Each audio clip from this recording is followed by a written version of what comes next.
मुख्यमंत्री देवेंद्र फडणवीस यांनी आज मुंबईत पुढील वर्षी होणाऱ्या वेव्हज 2027 परिषदेच्या तयारीचाही आढावा घेतला। या तयारीला आतापासूनच वेग देत कामाचं नियोजन, विभागनिहाय जबाबदाऱ्या आणि इतर तांत्रिक व्यवस्था नीट होण्यासाठी सर्व विभागांनी समन्वयाने काम करावं असं आवाहन त्यांनी केलं। यंदाची वेव्हज परिषद अधिक व्यापक आणि सुटसुटीत करण्याचं उद्दिष्ट ठेवावं असं त्यांनी सांगितलं। हवामानाचा विचार करून फेब्रुवारी किंवा मार्चमध्ये ही परिषद घेण्याचं नियोजन करावं असंही ते म्हणाले।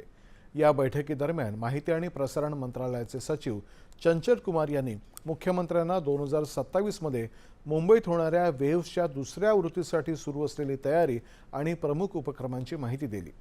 मुख्यमंत्र्यांसोबत होणाऱ्या बैठकीपूर्वी माहिती आणि प्रसारण मंत्रालयाचे सचिव चंचल कुमार यांनी वेव्हज 2027च्या तयारीचा आढावा घेण्यासाठी मंत्रालयाच्या वरिष्ठ अधिकाऱ्यांसोबत एक आढावा बैठक घेतली। या बैठकीनंतर मुंबईतल्या वांद्रे कुर्ला संकुलातल्या जिओ वर्ल्ड कन्व्हेन्शन केंद्राची पाहणी करण्यात आली। याच ठिकाणी वेव्हजचं आयोजन करण्याचा प्रस्ताव आहे। या बैठकीला मुख्य सचिव राजेश अग्रवाल, माहिती प्रसारण मंत्रालयाचे सचिव चंचल कुमार, प्रसार भारतीचे मुख्य कार्यकारी अधिकारी गौरव द्विवेदी यांच्यासह विविध विभागांचे वरिष्ठ अधिकारी उपस्थित होते।